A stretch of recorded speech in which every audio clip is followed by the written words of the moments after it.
Tinatawagan ko ang kaluluwa ni Roberto Montemayor. Kung nasaan ka man ngayon, ay nais kang makausap ng butihin mong asawa. Magpakita ka.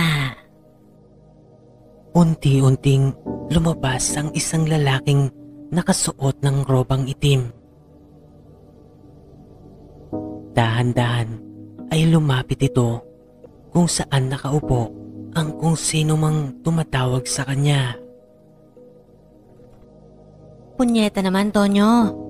Hindi ganyan ang paglakad. Di ba tinuruan na kita? Masyado kang obvious eh. Ano bang gusto mong gawin ko? Hindi naman ako marunong nito eh. Bakit pa kasi kailangan ako pa yung gumanap nito? Sino pa ba? Sino pa bang ibang aasahan ko? Umayos ka nga. Bilisan mo. Mag-practice ulit tayo. Ulit. Kailangan ma-perfect mo na to ha. Nakakapagod na. Ay, buwisit. Sige na nga. Muli na namang inulit ni Rosa at Tonyo ang pag-iinsayong ginagawa nila. Magpapanggap na isang manghuhula si Rosa, habang si Tonyo naman ay ang kaluluwang tatawagin nito.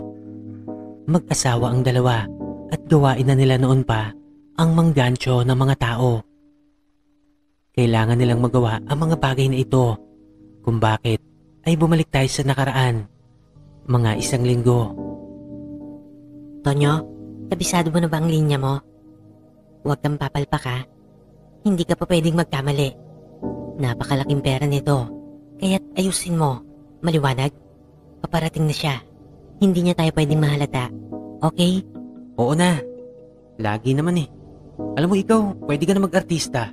Ako hindi ko naman linya yan eh. Sumakay ka na lang. Makikinabang ka rin naman dito eh. Saglit lang to. Okay? Sige na, sige na. Ayun na siya. Nako, umupo ka na dyan. Bilisan mo. Bubuksan ko na ang pinto. Tonyo, yung biniling ko ha. Galingan mo ang pag-arte. Oo na. Sige na. Mr. Montemayor, good morning. Pasok po kayo. Good morning, Mr. Rocco. Pasensya ka na ha. Na-late ako. Sira rin pala yung elevator dito sa inyo. Ay nako, Mr. Montemayor. Pasensya na kayo, hindi ko kayo naabisuhan. Oo nga pala no. Nakakalimutan ko sabihin. Sira nga pala yung elevator dito. Maupo po kayo. Siya nga pala, Mr. Montemayor. Siya po yung sinasabi ko sa inyo. Si Miss Elena Santos. Siya po yung pinsan nyo. Mr. Rocco, hindi mo man lang nabanggit sa akin na meron pala akong napakagandang pinsan. Roberto, right? I'm Elena. Ikinagagalak kong makilala ang pinsan ko. Ikinagagalak ko rin na makilala ka, Elena. Maupo muna po kayong dalawa para mai-discuss ko yung kailangan ko sabihin sa inyo. Attorney Rocco, ipaliwanag mo nga ulit, paano ko naging pinsan si Miss Elena? Si Miss Elena Santos po ay ang nag-iisang anak ng tiyuhin yung si Mr. Fernando Santos. Fernando Santos? Tama, kilala ko siya. Madalas siyang maikwento sa akin nang namayapa kong ina. Pero ayon sa aking nanay, ay mga bata pa sila nang namatay ang tiyuhin kong yon. Kaya't papaanong nangyaring nagkaroon siya ng anak. Alam niyo ho kasi ganito yan. Ipapaliwanag ko po sa inyo. Ang nanay niyo po ay galit sa inyong tiyuhin. Kasi nga, may nagawa ito noon na napakalaking kasalanan. Siguro, isa po yun sa dahilan kung bakit pinalabas na lang ng inyong nanay. Napatay na ang kapatid niya. Sandali lang. Hindi ko maunawaan eh. Ano bang purpose nito? Bakit mo ko pinatawag? Ano bang meron dito? Okay, tatapatin ko na kayong dalawa. Kaya ako kayo pinatawag dito sa kadahilan ng may naiwang kayamanan, si Mr. Fernando Santos, at nasa huling habilin niya ang pangalan yung dalawa. Ang totoo niyan, pangalan ng nanay mo yun nandito, Mr. Montemayor. So, ibig sabihin nito, may makukuha akong kayamanan dito? Bakit kasama ako? Siya yung anak eh. Ibig sabihin, pati ako, may makukuha. Tumpak, Mr. Montemayor. Kasi po, nandito yung pangalan ng nanay mo sa last will and testament ng kliyente ko na si Fernando. Actually, kaibigan ko rin siya. Kaya kilala ko na kayo lahat. Madalas niya kasing maikwento sa akin ang mga pangalan nyo. Kung ganun, Attorney Rocco, maaari ba tapatin mo na kami? Ayoko nung paligoy-ligoy pa. Robert, bakit hindi mo na nating hayaang magsalita si Attorney Rocco para maipaliwanag niya sa atin ng maayos? Pasensya na. Hindi kasi ako sanay sa paligoy-ligoy eh. Sige, Attorney, you may now proceed. Ganito po kasi yan. Miss Santos, ang iyong ama na si Mr. Fernando ay nasangkot sa isang nakawan ng bangko. 30 taon na ang nakakaraan. Ha? Si Papa? Hindi ko alam yan Ayaw nang ipaalam pa ito ni Fernando sa inyo. Ayaw niyang magbago yung pagtingin niyo sa kanya. At dahil napatunayan na nagkasala siya, ay nahatulan siya ng 20 taon sa bilangguan. 20 taon kasi sobrang laki nung nakuha nila sa bangko. Nasa 5 milyon din. Yung mga panahon kasi na yon, sobrang laki na ng halaga ng 5 milyon. Kaya't ganun yung parusang ipinataw sa kanila. At dahil mabait naman itong ama mo, Miss Elena, makalipas lamang ang 10 taon, ay nabigyan siya ng parol, kaya't nakalaya din siya. Matapos nun ay nagbagong buhay siya, nagtayo ng business, at nakaangat naman sa buhay. Hanggang sa naging anak na nga niya. Ganun po ba, Attorney? Wala kasing nakikukwento sa akin si Papa tungkol sa mga bagay na yan. Kung gayon, bakit hindi na lang ibigay sa akin yung kayamanan ni Papa? Anak niya naman ako, di ba? Maghahati pa ba kami ng pinsan ko? Pasensya ka na, Miss Elena. Pero ito kasi yung nakalagay sa last will and testament ng tatay mo. Siguro, gusto niya rin bumawi sa kapatid niya sa mga naging pagkukulang nito. Kaya't isinama niya rito ang pangalan nun. Gusto niyo bang malaman kung gaano kalaki ang naiwan ni Mr. Santos? Oo Siyempre naman, naman, Attorney. hindi na Kaya tinatanong nga yan. kami nandito 30 taon na ang nakakaraan. Nag-invest si Mr. Fernando Santos sa isang malaking kumpanya. Nagkakahalaga ito ng 5 milyon. At nagawa niya ang mga bagay na yon bago siya makulong. 5 milyon? So, ibig sabihin, Pera yun ng bangko, tumpak. Bago siya naaresto, ay nagawa niyang makapag-invest sa isang malaking kumpanya. At dahil sa 30 taon na ang nakalipas, ang kumpanya na yon ay lalo pang lumaki. Kaya't ang naiwan na kayamanan ni Mr. Fernando Santos ay tumataginting na 200 milyon. 200 milyon? 200 milyon? Tumpak, hindi kayo nagkakamali ng pandinig. 200 milyong piso. At base sa huling habilin ni Mr. Santos, ay nais niyang hatiin ito sa nag-iisa niyang anak na si Elena at ang kapatid nito na nanay mo nga, Mr. Montemayor. Ngunit may isa tayong problema. Problema kapag nalaman ito ng gobyerno. Oo nga, kasi ang perang yon ay nakaw lamang, galing sa bangko. Kung gayon, ano pong dapat nating gawin? Simple lang. Hindi naman natin na kailangang ipaalam pa to sa gobyerno. Ang kailangan nyo lang dalawa ay ang bank account. Bank account. Bank account na nasa sayo. Tumpak, nasa akin nga. Attorney Rocco, ano naman ang gusto mong kapalit sa lahat ng bagay na to? Ang sa akin lang naman, napangakuan na ako ni Fernando ng 10%. At dahil magkaibigan naman kami, pumayag na ako. Yun lang ang gusto ko, wala nang iba. Sigurado ka ba, Attorney? Yun lang? Oo, sigurado ako. Yun lang. At mapapasa inyo na ang mga pera nyo. Attorney, pwede bang iwanan mo muna kaming dalawa ng pinsan ko? May pag-uusapan lang kami. Areglado, walang problema. Lalabas lang ako saglit. Mag-usap lang kayo dyan. Babalik ako maya-maya. Thank you, Attorney.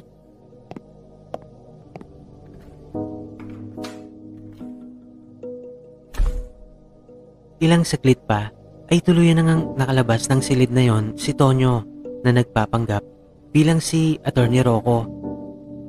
Saglit na nagkatitigan si Elena at si Roberto. Napakagandang istorya. Hindi kaya scam to? Sa tingin mo, Insan? Hindi ko nga rin alam Kasi wala naman nababanggit si Papa sa akin tungkol sa mga nakaraan niya. Pero natatandaan ko, nabanggit niya sa akin minsan na sa oras na mawala na siya, ay may matatanggap akong mana mula sa kanya. Hindi ko naman masyadong pinapansin yon. Kasi alam ko naman yung mga mamanahin ko sa kanya eh. Pero hindi ko inaasahan na ganito pala kalaki. Mantakin mo, kung hahatiin natin yon, ay magkakaroon tayo ng tag 90 million. Siguro kahit buong buhay ko, hindi ko kayang ubusin yun eh. Napakalaking halaga nga nun. Pero wala pa rin akong tiwala sa abogado na to eh. Hindi kaya niloloko niya lang tayo? E di, subukan na rin natin insan. Wala namang masama eh. Siya nga pala, sa ganda mong yan, dalaga ka pa rin? Wala ka bang nobyo? Wala pa naman. Dalaga pa ako. Napakaswerte naman ng lalaking makakabihag ng puso mo. Bukod sa napakaganda at sexy mo, napakayaman mo pa. Ikaw din insan. Napakaswerte naman ng asawa mo. Mayaman ka na nga, mas lalong yayaman ka pa. Bakit ba hindi tayo mag-usap sa labas? Para magkakwentuhan naman tayo. Ganito kasi Roberto. Hindi naman kasi ako taga dito eh. At saka 5 araw lang ako dito. Parang nagbabakasyon lang ako sa bayan na to. Napilitan lang ako pumunta rito. Kasi tinawagan nga ako niya ni Attorney Rocco. Hindi ko rin kasi kabisado tong lugar na to eh. Nag-i-stay lang ako sa hotel. Kung gayon, doon na lang tayo magkita sa hotel na tinutuluyan mo. Para meron tayong privacy. Pwede rin naman. Sige, okay lang sa akin. Good. Pupunta ako doon bukas.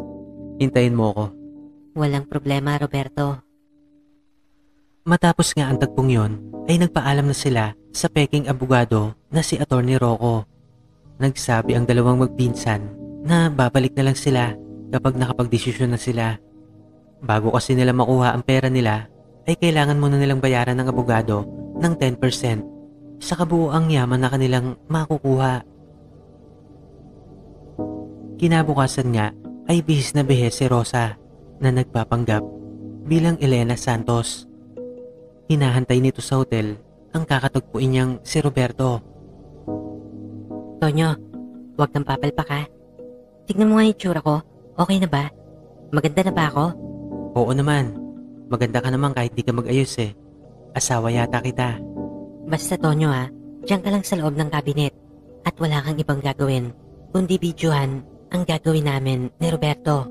Pucha Rosa, kailangan ba talagang may mangyari sa inyo? Tapos gusto mo kunan ko pa ng video. Ano ka ba Tonyo? Napakalaking halaga nito pag nagkataon. Kaya't galingan mo pa ang pag-acting mo. Ako nga hahayaan ko nang may mangyari sa amin. Basta makuha lang natin ang perang ito. Bakit kailangan may mangyari pa? Baka pwede namang hindi na. Tonyo, parte ito ng palabas natin. Kailangan nating gawin to. Konting sakripisyo lang ha. Love you. Huwag mo nga akong halikan. Mamaya halikan na ron eh. Pahalik-halik ka pa sa akin. Tonyo, huwag ka na magselos. Promise, pag nakuha natin yung pera, pupunta tayo sa ibang bansa. Kahit saan mo gusto. Malaki yata yung 10% na yun ha.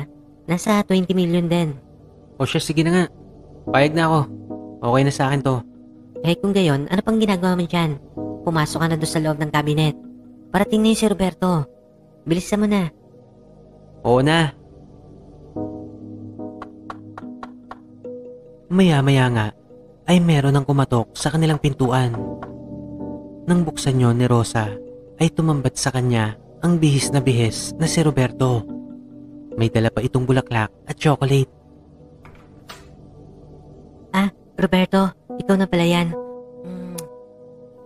Halika, tuloy ka. Bulaklak nga pala, para sa'yo. Nako, nag-abala ka pa. Ang gwapo mo pala kapag ganyan ang kasuotan mo. Yung nagkita kasi tayo kahapon, simple lang yung suot mo. Mas lalo kang gumagwapo kapag nakapormal ka. Siyempre naman, Elena. Napakaganda yata ng pupuntahan kong babae. Kaya dapat maayos din ako. Siya nga pala, ano sa tingin mo dapat natin gawin dun? Ay, mamaya na natin pag-usapan yan. Halika, uminom muna tayo. Pumunta si Elena sa loob ng kusina upang kumuha ng alak. Agad naman itong tinagayan ang kanyang pinsan na si Roberto. Sa sobrang sarap ng naging inuman nila, halos hindi na nila napag-usapan ang tungkol sa perang mamanahin nila. Nang nalasing na ang dalawa, ay nagpatugtog pa si Elena ng love song na musika. Nagsayaw pa ang dalawa na para pang magkasintahan. Maya-maya pa ay hinalikan na ni Elena ang labi ni Roberto. Ang sarap naman ng labi mo. Teka, para saan ba yung halik na yon? Tama bang halikan mo ang pinsan mo? Bakit? Hindi mo ba nagustuhan? Ni hindi man lang tayo nagkasama sa mga reunion. So parang pambawi na yan. Ibig sabihin pala nun, matagal ko ulit bago matikman muli ang halik mo. Kung gusto mo pa, halika. Lumapit ka sa akin. Elena, I like you a lot. Gusto mo ako, Roberto? Kahit magpinsan tayo? Oo, napakaganda mo. Sa tuwing nakikita kita, nakakalimutan kong pinsan kita. Aaminin ko, Roberto. Gusto din kita. Halika dito. Halikan mo ako. Oo, Elena.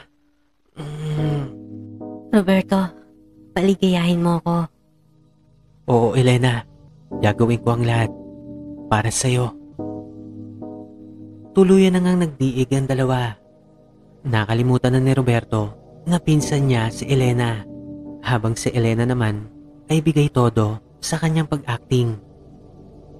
Samantala, sa loob ng cabinet ay naghihimutok si Tonyo habang kinukuha na ng video ang pagsisiping ng dalawa. Inisip na lamang nito ang laki ng halaga na makukulimbat nila galing kay Roberto. Kinabukasan ay agad silang dumiretso sa opisina ni Tonyo na nagpapanggap bilang Attorney Rocco. Good morning, tuloy kayo. Attorney Rocco, hindi na ako magpapaligoy-ligoy pa. Ako at ang pinsan ko si Elena ay nakapagdesisyon na. Dala ko na rin ang 10% na ibabayad namin sa'yo. Narito sa attache case, kumpleto to. Cash ang lahat ng yan. Magaling kung gayon. Sigurado na ba kayo dyan? Attorney, sigurado na po. Wala na pong atrasan to. Kailangan nyo lang pirmahan ng mga dokumentong to.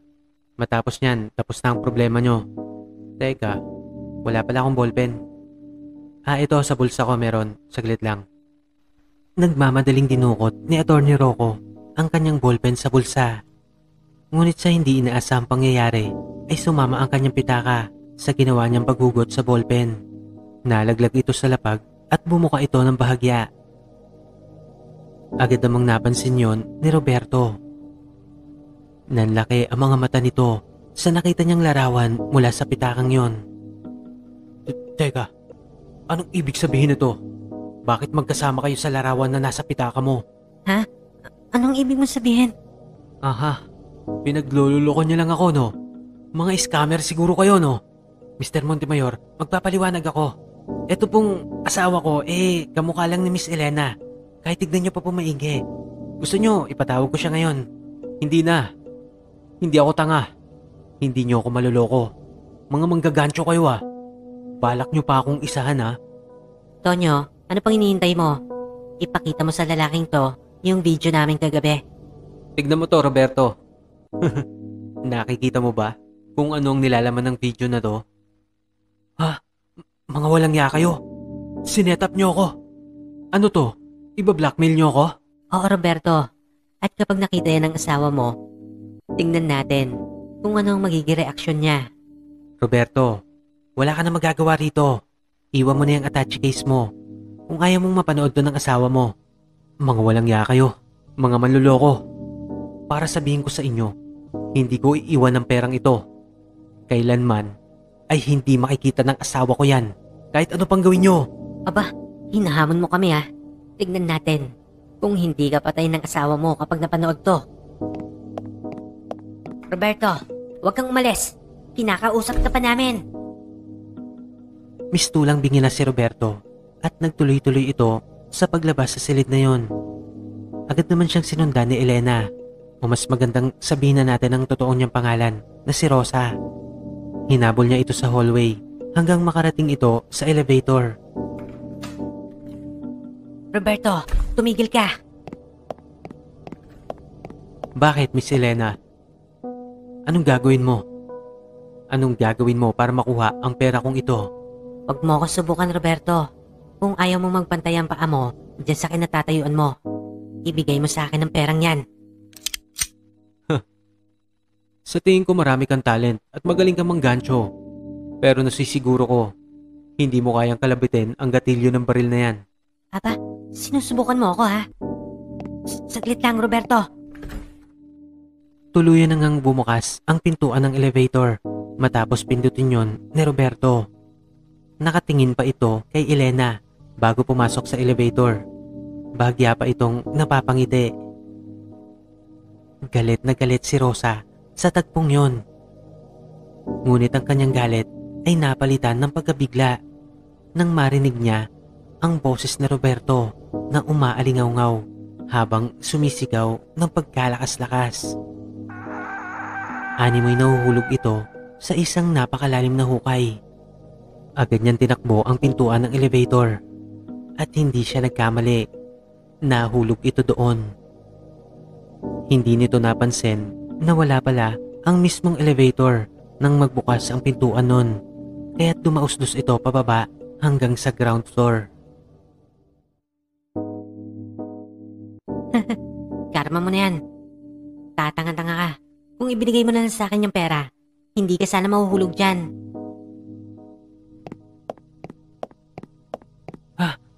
Rosa, ano nangyari rito? Nasaan na si Roberto? Ayun o, silipin mo. Tatanga-tanga eh. Di ba alam niya nang sira yung elevator dito? Pero dito pa rin dumaan. Paano siya nahulog dyan? Tinulak mo ba siya? Tangi, hindi ko tinulak yan. Biglang nagbukas yung pinto, tapos sumakbang siya papaloob. Eh wala naman pala doon yung elevator. Ayan, nagtuloy-tuloy siya sa baba. Tulungin niyo ako. Isugod niyo ako sa ospital. Teka, kailangan kong bumaba ron. Kailangan kong makuha yung pera. Eh ano pang tinatanga-tanga mo dyan? Takbuhin mo na sa baba. Teka lang, mabilis na bumababa yung elevator. Ha? Nako. Halos hindi na nakagalaw ang dalawa sa sobrang pagkabigla. Nang mabilis na dumausdos ang elevator tungo sa ground floor. Sinubukan pa nilang pindutin ang mga buton nito, ngunit nagpatuloy na ito sa pagbagsak. Makalipas nga ang ilang saglit ay nasa police station na ang mag-asawang Tonyo at Rosa. Rosa, bakit pa kasi sumama tayo rito? Maling-mali itong ginawa natin. Baka mapagbintangan pa tayo na tinulak natin yung lalaking yun. Ano ka ba, Tonyo? Huwag kang may ingay dyan. Diskarte ko to. Kaya mo na ako. Kailangan natin makuha yung Atachi case na yun. Kahit anong mangyari. 20 milyon ang laman nun. Kahit habang buhay tayong manggancho, mahihirapan na tayong kitain yun. Teka, huwag ka maingay. Papalabas na sila sa opisina ng pulis. Yan ba yung asawa niya? Yung babaeng yan? Sa palagay ko yan nga. Huwag ka maingay. Teka, lapitan natin siya. Unti-unti nga nilang nilapitan ang babaeng yon na asawa ni Roberto. May kausap pa itong mga ilang pulis. Mawalang galang na po. Kayo po ba yung asawa ni Mr. Montemayor? Naiwan niyo po kasi to sa loob ng opisina namin. Ganun ba? Ano ba yan? Ito po. Hindi niyo ba nakikita? Pasensya na kayo. Bulag kasi ako. Kaya't hindi ko makikita kung ano man yan. Nagulat pa ang mag-asawa nang tanggalin ng ginang na yon ang kanyang salamin.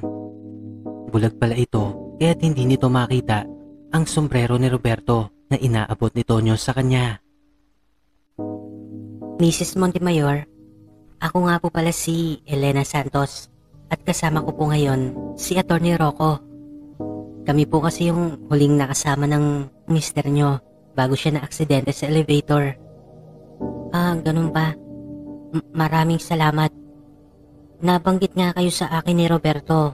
Kung gayon, ikaw ang pinsan niyang si Elena Santos? Opo. Ako po yung pinsan niya. Ikinagagalak ko po kayo makilala. Ikinagagalak din kitang makilala. May nabanggit sa akin si Roberto tungkol doon sa mana niyo? Ano ba ang naging usapan niyo patungkol doon? Mrs. Montemayor, actually, on process na yung mga papeles. Kailangan nga lang namin yung pambayad. Nandyan yata yun sa Atachi case ni Roberto. Ganun ba? Ang sabi sa akin ng mga pulis, ang laman daw nito ay napakalaking halaga. Kay Roberto ba ang perang ito? Ang totoo po niyan ay hati po kami dyan. Yan po yung ipagbabayad namin sana kay attorney para ma-process yung mga papeles upang makuha na yung mga mamanahin namin. Ganun ba? Kung maaari pa bigyan niyo muna ako ng konting panahon para mapagdesisyonan ang mga bagay na yan. Wala naman pong problema. Kung ayaw niyo po, kukunin ko na lang po yung pera ko. Hindi naman sa ganon. Handa akong makipagkooperasyon sa inyo. Bigyan niyo lang ako ng konting panahon. Kahit mga 2 araw. Kailangan ko lang kasing kumonsulta sa kakilala ni Roberto na isang espiritista. Kinakailangan ko munang makausap ang kaluluwa ng aking asawa. Nang sa gayon ay malaman ko kung ano bang nais niyang ipagawa sa akin. Kung hindi niyo kasi na itatanong, ay isang espiritista ang aking asawa. Yun ang kanyang pinagkakaabalahan. Bukod sa mga negosyong kanyang pinapatakbo. Rosa, tara na. Hayaan mo na yan. Parang nasisiraan na ng bait yan eh. Ano ka pa? Tumaingay? Sige po. Wala naman pong problema. Kailan po ba namin malalaman ang desisyon nyo? Bukas na bukas din. Agad kong ipapaalam sa inyo ang aking desisyon. Maraming salamat sa inyong dalawa. Sige po, maraming salamat din po. Matapos ng tagpong yon, ay agad na kumilos ang mag-asawa. Inalam nilang dalawa kung sino ang espiritistang sinasabi ng asawa ni Roberto. Agad nila itong hinanap. Hindi naman sila nahirapan na gawin ang mga bagay na yon. Nang malaman nila kung sino ito, ay agad nilang pinasok ang bahay nun. Itinali ng dalawa ang walang kamuwang-muwang na espiritista. Hindi nyo dapat ginagawa ang mga bagay na ito. Hindi nyo alam kung ano ang pinapasok ninyo. Hoy tanda, tumahimik ka. Kung ayaw mong dito na matapos ang buhay mo, makipagkooperasyon ka lang sa amin. Sinisiguro ko, hindi ka masasaktan at bibigyan pa kita ng pabuya. Itigil nyo na itong ginagawa ninyo habang hindi pa huli ang lahat. Kapag ipinagpatuloy nyo ito, ay sigurado akong pagsisisihan nyo ito. Tumahimik ka tanda. Kung patayin na lang kaya kita, pakilamera ka Rosa, magunostili ka. Baka mapatay mo yung tao. Huwag ka mag-alala, hindi ko papatayin to. Papatulugin ko lang. Buong lakas na inihataw ni Rosa ang isang bote tungo sa ulo ng espiritista. Agad naman itong nawala ng malay. Matapos nga nun, ay itinago na nila sa isang kwarto ang katawan nun habang nakabusal ang bibig nito at nakatali ang mga kamay at paa. Tinatawagan ko ang kaluluwa ni Roberto Montemayor. Kung nasaan ka man ngayon, ay nais kang makausap ng butihin mong asawa. Magpakita ka. Unti-unting lumabas ang isang lalaking nakasuot ng robang itim. Dahan-dahan ay lumapit ito kung saan nakaupo ang kung sino mang tumatawag sa kanya. Punyeta naman, Tonyo. Hindi ganyan ang paglakad. Di ba tinuruan na kita? Masyado kang obvious Ano bang gusto mong gawin ko? Hindi naman ako marunong nito Bakit pa kasi kailangan ako pa yung gumanap nito? Sino pa ba? Sino pa bang ibang aasahan ko? Umayos ka nga. Bilisan mo. Mag-practice ulit tayo. Ulit. Kailangan ma-perfect mo na to Nakakapagod na. Ay, buwisit. Sige na nga. Maya-maya pa ay narinig na nga nila ang boses ng isang babae. Tumatawag ito habang kumakatok sa labas ng pintuan ng bahay na yon. Tonyo, nandiyan na sila. Bilisan mo. Magtago ka doon sa dilim. Alam mo nang gagawin mo Galingan mo ang pag-arte. Konti na lang to at magtatagumpay na tayo. Sige, ako nang bahala. Nang buksan ni Rosa ang pintuan na yon, ay natanaw niya nga ang asawa ni Roberto. May kasama itong isang matandang lalaki na kanyang alalay.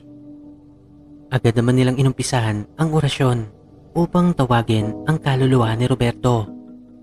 At ang kaluluwa na yon ay siya namang gagampanan ni Tonyo.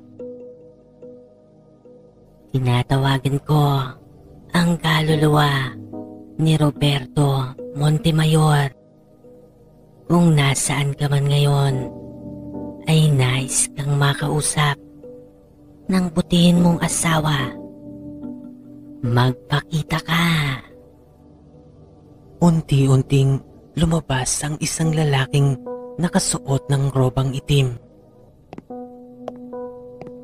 Dahan-dahan ay lumapit ito kung saan nakaupo ang kung sino mang tumatawag sa kanya.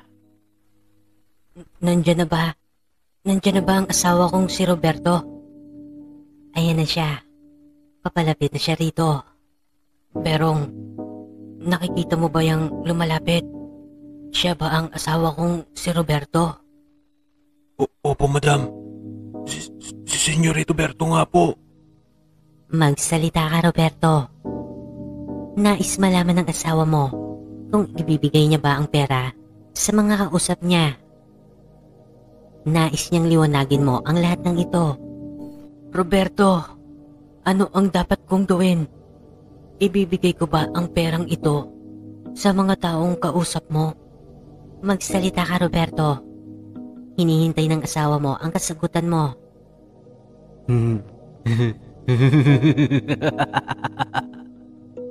Oo naman. Ibigay mo ang perang yan. Nararapat lang na mapunta sa kanya ang laman ng attache case na yan. Roberto, ikaw ba talaga yan? Bakit ganyan ang pananalita mo? Roberto, sumagot ka ng maayos. Huwag ka nang patawa-tawa pa. Kinakausap ka ng maayos, kaya't magsalita ka ng maayos.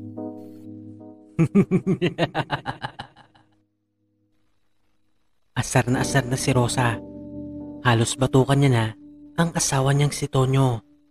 Hindi na naman nakinig sa kanya ang kabiyak at mukhang mapupurnada pa ang panggagansyong ginagawa nila. Tawa lang ito ng tawa at dahil doon ay hindi na siya nakatiis. Agad na tumayo si Rosa at nilapitan niya ang lalaking yon. Nang maaninag niya na ang itsura nito ay nagimbal siya. Nang makita niya ang mukha ni Roberto, unti-unti nang naaagnas ito.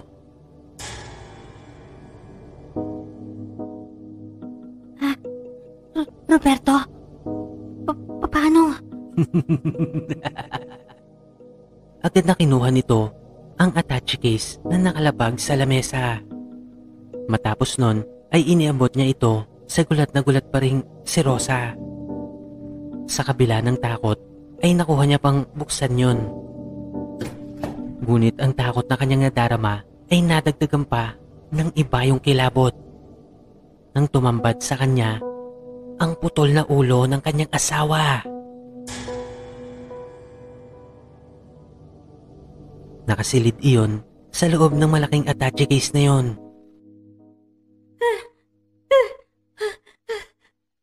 Tonyo! Tonyo! Tonyo! Sa sobrang paggagimbal ni Rosa, ay naihagis niya pa ang attache case na yon. Tinangka niya pang tumakbo, ngunit bago niya pa nagawa yon, ay agad na dinukot ni Roberto ang kanyang puso.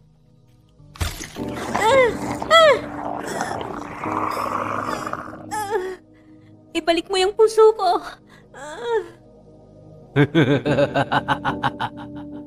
Puso?